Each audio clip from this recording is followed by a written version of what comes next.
Mercredi 6 février, bonjour à toutes et à tous, bienvenue sur Grand Lille TV. Voici sans plus attendre le journal de la rédaction. D'abord vos prévisions météo, après la grisaille et les nuages. Voici les pluies, les averses qui vont d'ailleurs aller en se renforçant au fur et à mesure de la journée. Le vent est également, bref cet après-midi le temps sera assez difficile. Des températures tout de même en hausse aujourd'hui, 7 degrés à Lille pour les maximales. On en reparle bien sûr avec les prévisions météo complètes dans un instant juste après ce journal. À la une, tout d'abord, les images des manifestations hier dans la région et une première, donc les syndicats et gilets jaunes côte à côte dans les rues. Les deux mouvements se sont enfin retrouvés ensemble, comme pour signer le début d'une convergence. Près de 2500 personnes, dont 200 gilets jaunes, ont défilé à Lille hier après-midi. Globalement, les manifestations se sont déroulées dans le calme, sans incident majeur, même si les forces de l'ordre sont intervenues en fin de cortège pour disperser quelques manifestants. Cette journée de mobilisation commune avec plus de 160 actions en France avait pour but de réclamer plus de justice sociale et de justice fiscale et avait lieu aussi en même temps qu'était votée la loi anti-casseurs à l'Assemblée nationale comme un symbole. On écoute ces quelques propos d'un gilet jaune à Lille au micro de Vincent Vieillard. On fait pas de mélange entre syndicats, machin truc. Ce qui est important aujourd'hui, c'est ça, c'est cette convergence, cette nécessité en fait de travailler ensemble. Aujourd'hui, on s'attaque à un gouvernement et une assemblée. C'est pas un petit lapin qu'on s'attaque, donc à un moment donné, là, il faut de la force, il faut du nombre, il faut de l'unité, il faut de l'union.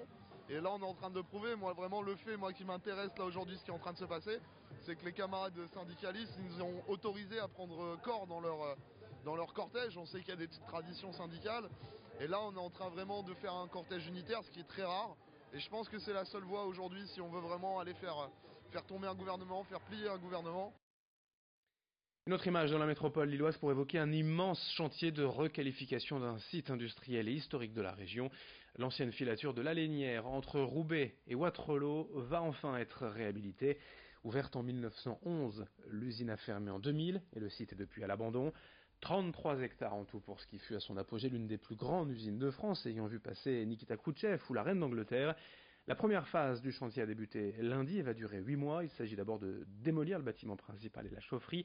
4 hectares sont concernés pour cette première phase pour un budget de 2 millions d'euros. Puis à terme, le site accueillera des entreprises, des logements, un tout nouveau quartier à créer pour les prochaines années. Explication au micro d'Idil Gunaï. Sur cette semaine, on a une installation de base vie pour amener tout ce qui est raccordement électrique et pouvoir installer une base vie correcte pour un chantier de cette envergure. Ensuite, on va entamer une phase de curage de l'intérieur des bâtiments qui va durer quand même un certain nombre de semaines.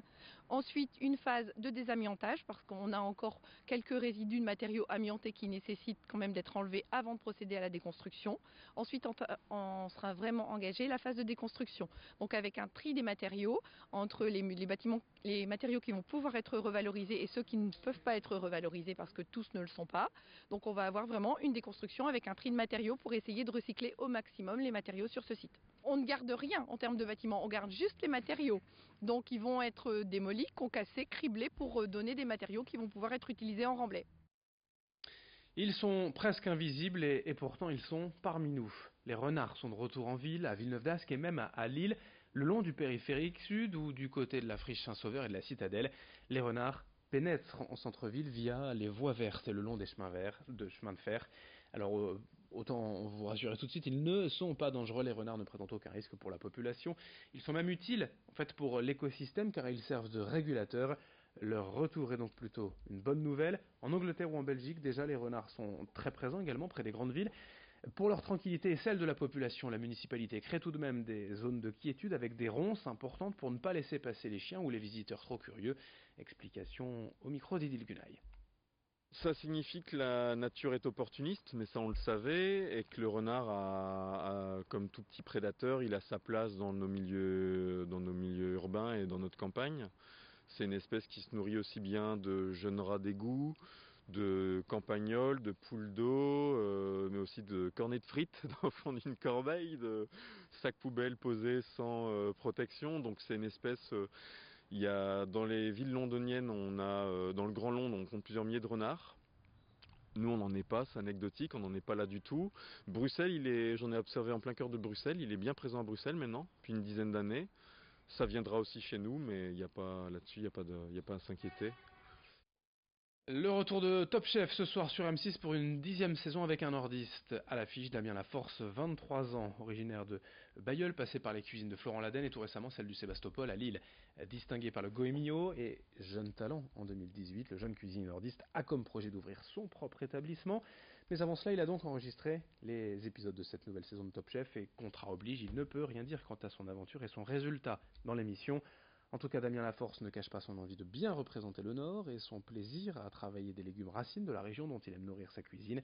Lucilbert Constant l'a rencontré quelques heures avant la première diffusion ce soir de la nouvelle saison de Top Chef. Je pense que Top Chef, ça m'a appris beaucoup de choses. J'ai gagné, je dirais, en maturité culinaire. Je pense avoir gagné environ un an et demi d'expérience. Et ça m'a appris à faire de nouvelles associations. Et voilà, c'est que du bonheur. Faut pas avoir peur d'oser, faut pas avoir peur d'être soi-même. Et je pense que voilà, c'est important d'avoir sa propre personnalité en cuisine.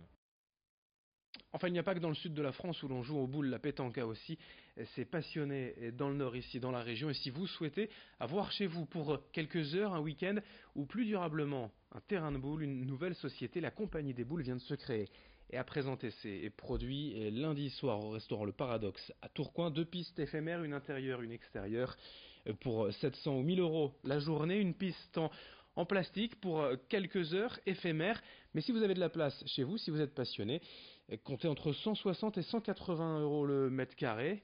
Pour avoir une piste de pétanque durable chez soi dans son jardin, c'est la Compagnie des Boules et Cédric qui propose ses produits. Lucilbert Constant l'a interrogé. On a 2 volets dans notre projet. L'éphémère, donc des terrains mobiles. En 30 minutes, on est capable de monter un terrain pour une cible plutôt entreprise ou collectivité. Après, pour des mariages, pourquoi pas, mais c'est vraiment la cible. En recréant justement une ambiance un peu estivale. Donc au-delà de la simple piste de pétanque, on a également des transats, des tonneaux en bois, des éléments de décor qui permettent de se retrouver un petit peu dans le sud, mais dans le nord. Particulier professionnel, particulier pour justement redécouvrir une nouvelle pièce dans le jardin, c'est vraiment ça. Passer un bon moment entre amis, en famille, mais également au niveau des sociétés. Il y a de plus en plus de sociétés pour le bien-être des salariés qui créent des univers comme ça un peu ludiques. Donc la cible est appropriée, mais également pour les mairies et collectivités. Une dernière info avant de se quitter en football. 8e de finale de la Coupe de France et pas de miracle pour l'Iris Club de Croix hier soir qui recevait Dijon. À l'arrivée, victoire 3-0 pour Dijon. 4 divisions d'écart entre les amateurs croisiens et les professionnels dijonnais. Et surtout, Croix réduit à 10 dès la 6e minute, s'est battu vaillamment. Mais la marche était trop haute. Ce soir à 21h05, je vous rappelle, Lille se déplace à Rennes, toujours en Coupe de France. On en reparlera. Merci de votre fidélité sur Grand Lille TV, à suivre vos prévisions météo.